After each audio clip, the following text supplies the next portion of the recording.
Ladies and gentlemen, the prayer and the Philippine national anthem. Let us put ourselves in the holy presence of God.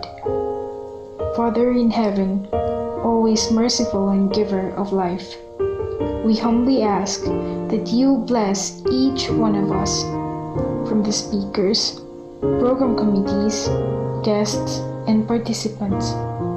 Guide us to make better decisions as we incorporate what we will learn throughout this activity. Thank you for the infinite blessings and countless opportunities. Lord, today as we start our activity, may we always be grateful to learn new things. Shed the light of your wisdom and bless each one, especially our speakers, as they will share their knowledge to us.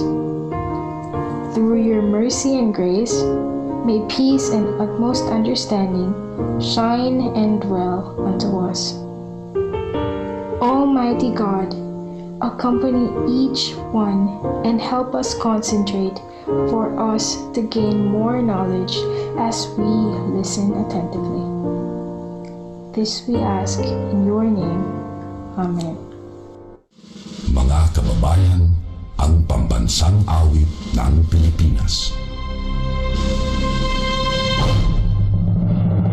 Hayang magiliw, tayo sa silananan, alam ng puso, sa higit mo'y buhay. Upang inilang, kuyak na ng magiting, sa mandudupin, di ka pasisipin, sa nagatang tulog sa simoy at sa langit ng wagaw, ay hinatang tulang awit sa paglayang inamahal, ang isang ng pagawal mo'y tagumpay na nagtitigil, ang bituin at araw niya kailan panghalirang titigil, luha ng araw ng maraming pagsinta, buhay langit sa piling mo, aming ligaya ng pagkay ng amin, at mamatay ng dahil sa'yo.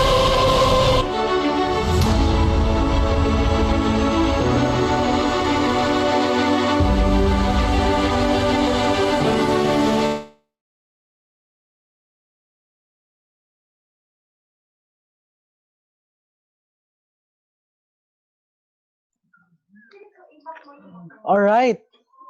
Hello. Ayan. So hello everyone. Good afternoon. Welcome to the second episode or episode 2 of our webinar on Arnis, physical fitness and martial arts. So this episode is entitled or with the topic Arnis as a Filipino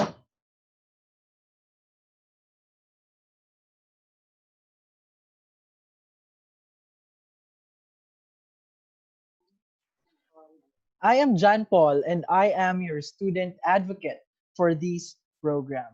This activity is a student-led initiative that aims to raise awareness about the importance of physical fitness and instill nationalism to the Filipino youth. As Arnis being part of our national identity. So Arnis, by the way, is our national sports. That is why we have chosen this kind of advocacy, because we need to raise awareness to our fellow youth or to our fellow students. So ladies and gentlemen, you will start the talk after 5 minutes.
All right. So hello everyone. Good afternoon. Welcome again to our Zoom meeting, and of course, hello to all the live viewers on Facebook. So again, this is the second episode of webinar series on Arnis martial arts and physical fitness. And we are so blessed to have this very intelligent speaker this afternoon. Um, he is a professor at West Visayas State University College of Pescar, an expert in Arnis, of course. He is our teacher in physical education, specifically in our Arnis class. So guys, let's all welcome our speaker this afternoon, Sir Richard Gabayoyo. Hello, sir. Good afternoon. Good afternoon, John Paul, and good afternoon to all the viewers of this Facebook Live, especially with your advocacy. No, so I am very happy and fortunate to have time with you, especially to share my knowledge with regards to our Filipino martial arts, which is Arnis. Yes, all right. So, of course, we are so lucky, man, to know Sir Richard and to have him as our speaker this afternoon. And I'm so sure that all of our viewers on Facebook are very excited to see or to hear the knowledge of Sir Richard about our niece and to learn more and understand more our Filipino martial arts, which is our niece. So let's start this conversation with Sir Richard Gabayoyo. So before we proceed, if you have questions to our live viewers and to our participants here on Zoom, if you have questions, you can ask Sir Richard later after his talk. Or, yeah, because all of us will be given a chance to ask questions with our speaker. So, there's a technical difficulty with our speaker right now. So, I think we'll have more conversation with our guest here on Zoom. Sige, wait for a while. Hello, Gracious. Good afternoon.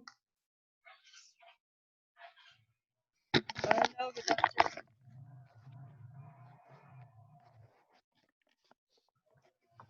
Ayan. So, here is Sir Gabayoyo. So, kay do nagadula-dula ang signal naton tanan. Hindi ta na pagpadugayon pa ang aton yung webinar. So, hi sir. Sige, ang let's do this na lang in a casual conversation. Do talk show na lang ni siya ang aton nga advocacy program this afternoon. Mamangkot kita na kay Sir Richard Subong this afternoon. Ang first question, Sir, pwede mo bala ma-introduce sa aton yung mga live viewers and Zoom participants kung ano ang Arnis or ang Arnis as a national sport and a Filipino martial art? Good afternoon once again, Paul, no, and also to the viewers of this program. Actually, when you speak about Arnis, to Grandmaster Franz Brino, Naiko, Arnis ngaratan Negros in Iloilo nagsinaulog. So that is why Arnis is very popular in Western Visayas. And if we trace about the history of Arnis, even during that time ni Magellan in Lapu-Lapu, may ara na sa ginatawag kita nga Arnis, no? Or Filipino martial arts. Actually, when you speak about Arnis, it is a Filipino martial arts which is considered as a system.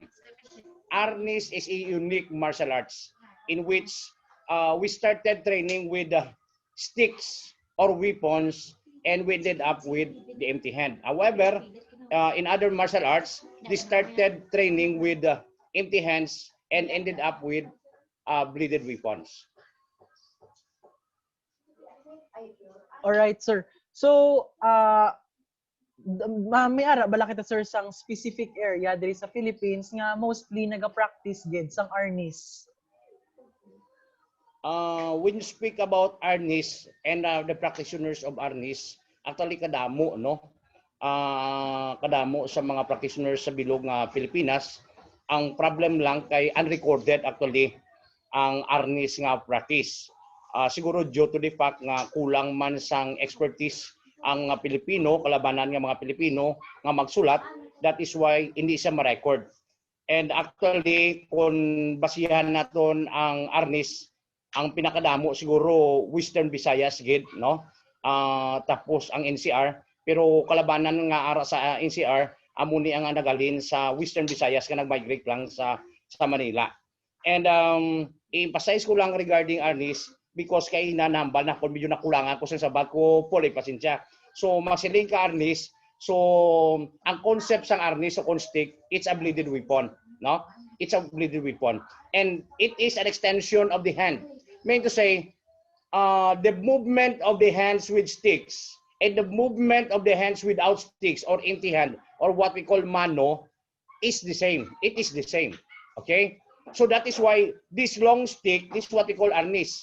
The solo baston, we also have this what we call the double baston or the double weapons. Okay? So I can use this to defend myself against my opponent or for self-defense. Now, if we change this to sword, okay? So, or spada, so this is what we call sword or spada. Okay. Now, we also have this bladed weapon as sword, which is what we call the dagger. So, if we use the sword and the dagger, this is what we call the spada daga. Okay. Now, what else? If we change this knife to a short stick, this is what we call the dolo. Imagine yung stick ini ha. Okay? The dolo. If I use this in fighting, we call this dulo-dulo. Okay? Now, if I remove my short stick or my dulo from my hand, and if I do close fist, and if I'm going to do thrust, this is thrust. Supposedly this is thrust, right? Okay? If I do close fist, this is already straight. And this is what we call boxing. And we also have this what we call domog, which is also part of the Arnis system. We also have this what we call pana. Pana. I'm sorry, yan ka bata nga lapangan, pana. We also have bangkaw. And we also have the Filipino martial arts of long stick fighting, which is what we call the tapado, long stick. And we also have this what we call the Filipino martial art of foot fighting, which is sikaran. All of these are under the Arnis martial arts as a system. Thank you, Paul.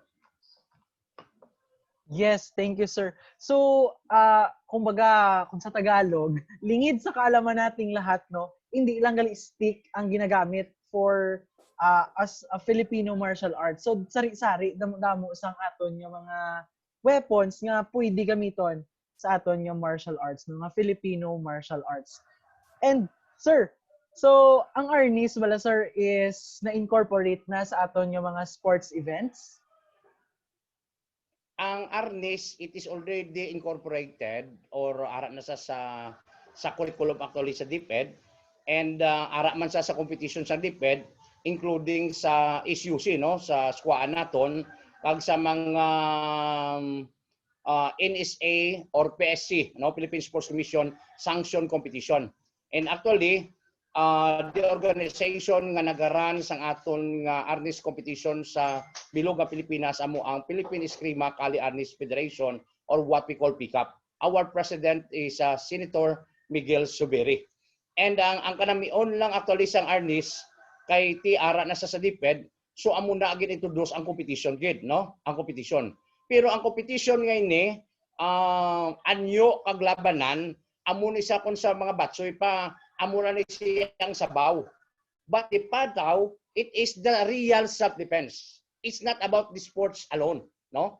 So one way to promote Arnis is by means of competition para hindi sa madula. And actually, may mga proposals, no? Personally ako, may ara ako tani nga gina-propose nga instead of masiling kita Arnis, masiling sa Arnis sticks lang gid yan, no? Pero kung isipon mo, we can make use of the term, no? FMA, which is what we call Filipino martial arts. This one way also to preserve our own cultural heritage. Kaya kung magsiling ka lang artist, isa mambalas lang, sticks lang, tapos hindi na sila mag-learn sa iba nga skills. Thank you, Paul.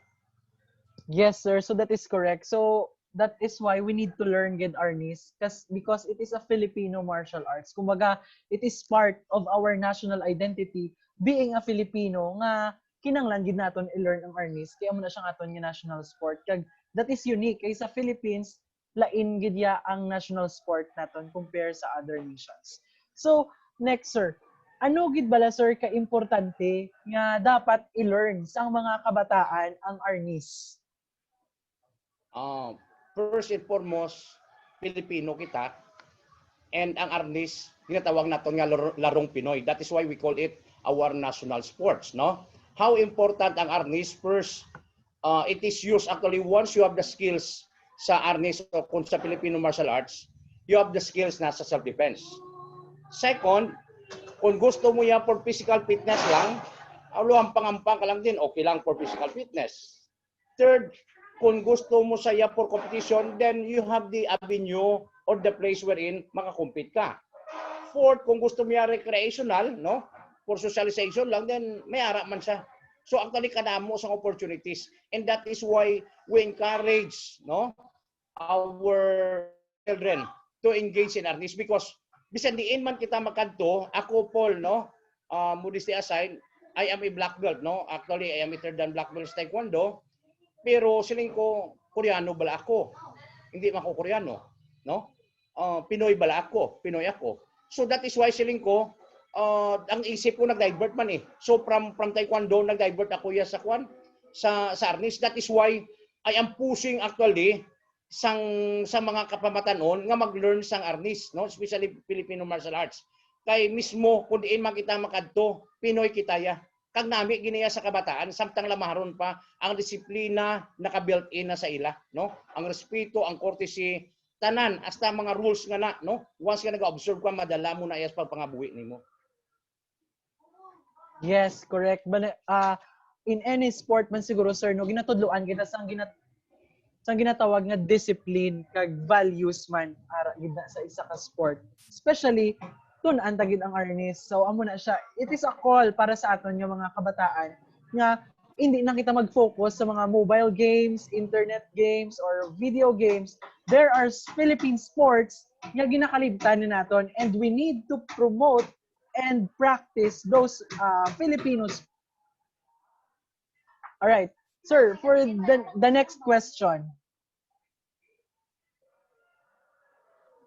Are there any organizations sir that pwede kadtuan sang aton Filipino youth if they want to engage and learn Arnis? Kung sa mga Arnis groups or Arnis associations, clubs o gyms, kadamo-damo sa bilog nga Pilipinas, no? Ara lang na sila sa palibot. Pero kung pamangkuton mo ko dyan, Paul, regarding sa clubs or groups diri sa Western Visayas, kadamo gid, no? Kadamo gid. First and foremost, again, modesty aside, I am the president or former president of the Philippine Eskrima Kali Arnis Federation, Panay Ingimaras. And I am also the president of Hugpong Filipino Martial Arts. That is the Arnis organization, no? To unify Arnis groups and associations in Western Visayas. I am also the president, no, of Pasasay Philippines in Darwa Pangalima Eskrima. With these associations, no, there are so many groups, clubs, and gyms, no, that we have here in Western Visayas, no. May ara kita actually kasasay. So when you go to Kabatuan, may kasasay kag Darwa Pangalima dito nga gym. Dra mismo sa Kabatuan Elementary School. Magkadto ka sa Isat, may kasasay. Magkadto ka sa aton sa West, may Darwa Pangalima. When you go to La Paz sa Graciano, may ara International Modern Arnis Federation nga system. So magsiling ka naman traditional, you go to Ahoy, no? Kay Regulos Navarro. And then when you want to learn, for example, lightning nga system, then you go to Ruhas. When you learn Sikaran, then you go to Aklan. when you want to learn the Widowska system of Arnis, you go to Grandmaster Frank Sobrino, no? Kay kadamo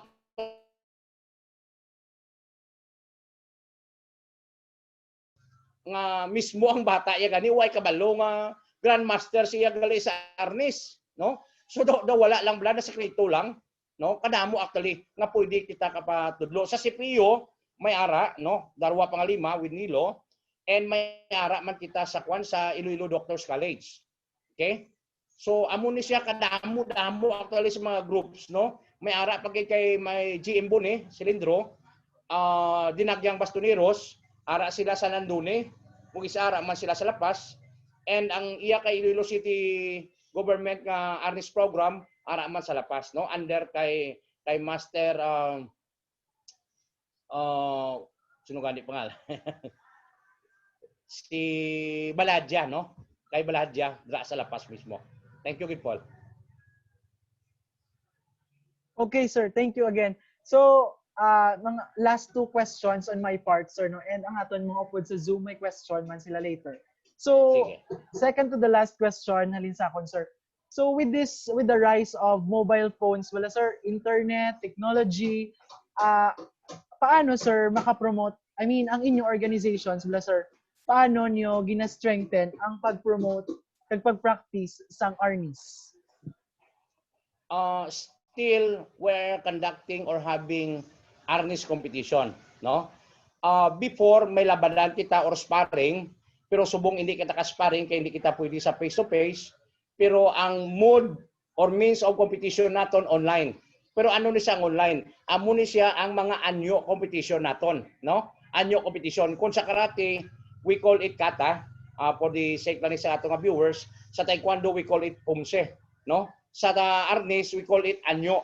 Ang anyo balaan may classification ina. May creative anyo and traditional anyo. So anyo competition kita, both traditional and creative anyo lang anay subong nga competition. And isa gani John Paul nga gina-try naton nga innovate ining speed striking, no? Skills nga competition. So soon, basi kung makaubra kita sang final wrap, then we will present it also sa mga Arnis associations naton diri sa Western Visayas and for competition man. Yes, sir. That's correct. Gid. So, grabe may limitation gid ang pandemic subong sa aton nga promotion on Filipino martial art or the Arnis. So, that is actually related, sir, to my last question, sir. What are the challenges na gina-face subong, sir, sang Arnis association or groups in promoting Arnis as a national sport during this time of pandemic? Okay. So with regards to the promotion, because of this pandemic, dako gid ang epekto actually, no? Pero for me, basta may space ka lang, may lugar ka lang, and you have the skills and you have the time, you can still practice Arnis, no? Amo na siya ang ambal naton, basta may time, may space ka, bisan wala ka na sticks, still you can make use of your hands, no? Sa pag-practice ang Arnis. The only thing is that kung may kahadlok ka, ang sining natawag nato nga COVID, then you stop from practicing, no? Arnis. Pero once nga ra ka lang sa balay mo, you can still continue ining mga physical fitness program mo, especially Arnis. Ining mga esports gani, why taman nga sinasiling nga nabaliwala, still you can do it, no? Mga Mobile Legends, pwede man ni siya. Pero for me, it's better nga nagagiyo kita, no? Movement gid ang aton rather than to stay and to expose our eyes, no? Too much exposure sa aton nga eyes sa computer o kon sa cellphone.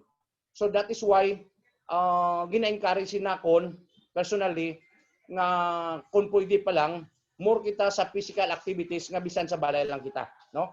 Even basketball, ang bali lang basketball bawal. Wala bawal sa basketball. Pwede ka kampang basketball sa sulod mo balay. Kag iban pag nga sports, no? Okay? Bawal lang niya ka maghampang ka na may mga upod ka basketball sa guwaan nyo sa balay. Okay? Sige po. Thank you. Yes, that's correct. So lain gid man niya akong ginabalasan kasang sa nagapungko ka lang kag naga gamit sa imo cellphone for esports or social media. That's okay, no? That's good. Basta may limitation lang. So that's correct, sir. And sir, we have question from our participants. What is the difference, sir, between Arnis and Taekwondo? So, Sige. a question from Mr. Amigable.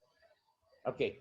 For me, practitioner man kita sa Taekwondo, practitioner man kita sa Arnis, wala tamang gibaliwala ang Taekwondo, same thing man niya sa Arnis, pero kung isipon mo lang niya, kung sports lang siya, mas manami din man niya ang Taekwondo kung sports siya. No? For sports competition, especially sa mga bataon, pamatanon. Pero magsiling kaya nga self-defense, no? Self-defense siya. Tutuod kaya nga self-defense. Then you have to learn this. Ang kinalain nila is this. For competition sa Taekwondo, empty hand, no? Competition. Pomse or forms competition and sparring competition, ti empty hand, no? More niya sa kickings. Kickings niya ang Taekwondo. Ang scoring niya sipa. Okay? Now, unlike kaya sa Arnis that we are using the padded sticks sa competition. Okay? And so para sa nakita nakon for practicality, no? Sa self-defense siya, ang kung masiling kaya complete martial arts, then you have to learn Arnis. Kaya ara na tanan mo.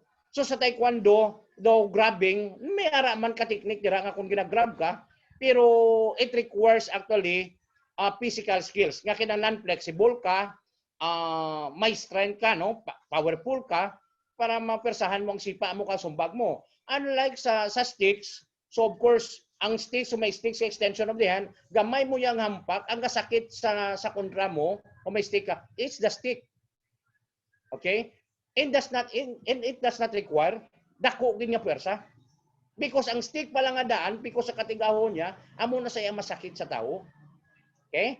So again, ang Taekwondo, do paros na rin sa sang sikaran nga Filipino martial arts of foot fighting, however, magsilay kay Arnis, kaduro-duro. That is why we call this Arnis as a complete martial arts. Yes, sir. That's very informative. So, sir, I hope na-answer ni sir ang iyong mga question. So, for our next question, we have Miss Gracious Villaflor. Gracious?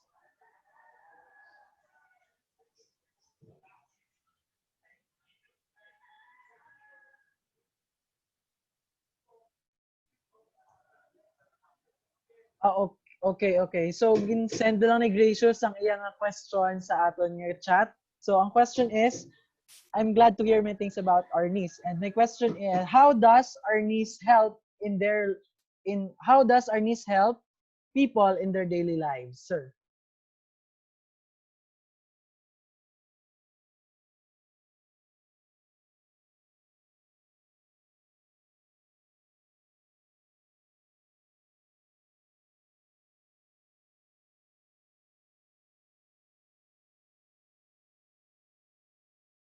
All right. Ayan. So, sir, naka-mute ka, sir? Okay. Please. Mute. I'll repeat the question, sir. Okay. Okay. So, how does Arnis help people in their daily lives? So, paano makabuli ko sir ang Arnis sa daily lives ng tao? Sige. First and foremost, ang positive values, kung nag-practice ka sang Arnis, built-in na siya. Ang discipline mismo. Ang respect, of course, ang humility nga ginahambal naton. Because even nga hindi ka na paghambalan nga, hoy pagrespeto ka, hoy disiplina mo, hoy kukuha na, amo ni, built-in na. Because ara na mismo embedded na yang daan once nga practitioner kaya sang Arnis o kon Filipino martial arts. Secondly, kung practitioner ka sang Arnis, of course, you develop your self-confidence. May kumpiyansa ka sa kulingon mo because kung may kontra ikaw o kung sino man malambat sa imo, attacker or opponent dira, makadipinsa ka sa kagulingon mo. Third, ang physical fitness mo because as a practitioner, mismo through practicing your skills, naka-develop ka or nag-improve ang imo nga physical fitness. Plus nga kung nakilala ka sa patag sang Arnis, damo kapag makilala nga friends, makasocialize. That is why some of us nga mga Arnisadors or Filipino martial artists ginabaton sa trabaho, it's not because of our academic qualification, it's because of our special skills, no, which is unique sang sa iban. And ano pa, damo opportunities actually sa amon bilang mga Arnisador. So pwede kami ka bodyguard, pwede kami ka police, pwede kami ka security guard, no? Pagtapos friends so ano bala kung Arnisador ka or whatsoever, ang tao marespeto sa imo kay may pangamot ka hambal nila, no? Sa mga utod nato ni ara sa medyo mabukid-bukid nga parte, no? Kalabanan siya may pangamot na, no? May pangamot na. So amo na nga damo gid, kag dako gid ang bulig actually once you have the Arnis skills.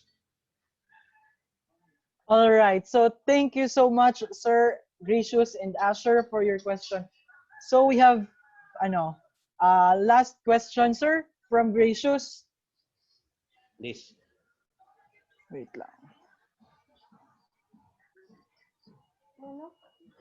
All right. So I think related man sila sa aton closing question. Sir, what would be your message to the Filipino youth about this, Arnis? So ano sir ang imong message para sa aton yung mga kabataan subong to learn martial arts, especially Arnis? Sige. Because of our makukasiling nga present situation, because of our situation diri sa Pilipinas, kadamo actually sa aton mga utod nga ti engage sa mga vices, no? So hindi naton maligar ang kriminalidad maabot bisan diin lang, bisan ara ka sa balay nyo. So we as Filipinos dapat mag-learn kita sang aton nga cultural heritage, which is Filipino martial arts, Arnis, no? This one way to preserve our Filipino cultural heritage. And it's also one way nga mapabugal naton sa bilog nga kalibutan nga ang Pilipino proficient not only sa iban nga butang, mismo sa aton nga national sports proficient kita. Kag nagakaigo, kag nakakadapat gid nga kita mismo nakamaster sang aton nga martial arts. Sad to say, Paul, no? Sad to say, kuan ko lang, divert ko lang gamang ang sabat ko sa imo. Sad to say, kadamo sa mga grandmasters naton wala gawa stay diri sa Pilipinas because gamay lang ang naga-learn sang Arnis. Unlike kung malakat sila abroad, especially sa Europe, no? Sa Russia, nga digto ya dolyar, no? Ang bayad sa ila plus grabe to yung acceptance sang tao regarding Arnis. So for me, bilang Pilipino, it is high time for us to learn Arnis, our very own Filipino martial arts. And it is also important na kung sino man ang atong mga curriculum makers, we have to include not only Arnis, but in general, no? Filipino martial arts. Because masiling ka Arnis, it is not only about 40 minutes, no? Period. It is not about 2 hours lang, like in our case sa PE naton, Paul. So for me, dapat system na siya. Because in Korea, mga Koreans, may ara sila Taekwondo University, no? May ara sa Taekwondo University because that is one way kung sa diin ma-preserve lang ilang culture. So sa aton, we can also do it, no? We can also do it because ang opportunities later on, ang graduates ni diri, kung di ka makapang-empleyo, tudlo ka, open ka imo nga Arnis gym. Okay? Original kita. Okay? And I just would like to tell you, especially sa ating mga viewers, nga kami sa Darwa Pangalima Eskrima, we have our, this is already an international artist group, no? We have our chapter sa Indonesia, ang Kasasay Indonesia. Ang aton nga head dito si Master Ari Gautama, no? Film director ina siya. Kag we also have duwa ka artista dira sa Indonesia mismo, no? Nga nagapracticean. Sila mismo ga practice kadto di sa Pilipinas, sa amon gatuon Arnis, how much more kita ang mga Pilipino nga ari lang di mismo. So samtang may chimpo pa, we have to learn our martial arts.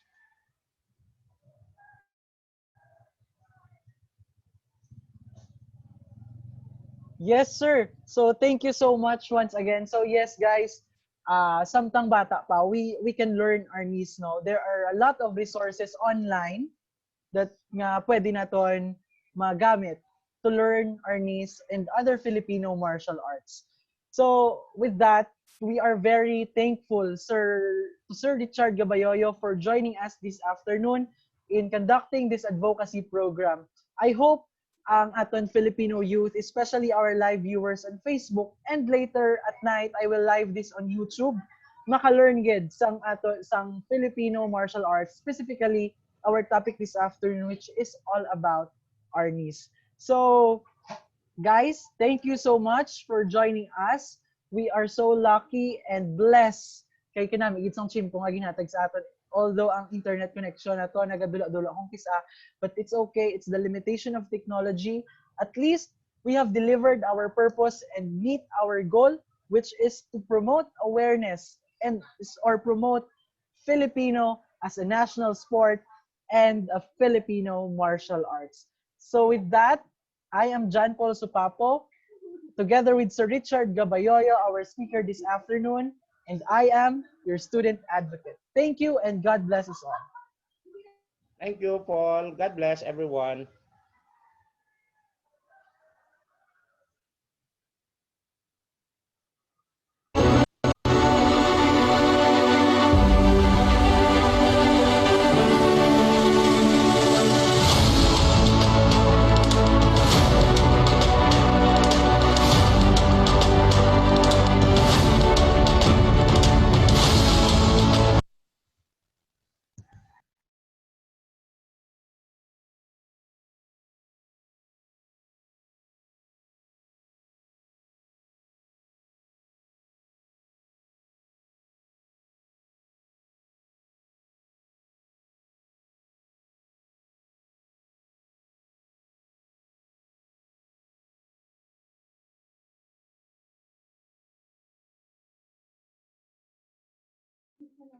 It's a wrap!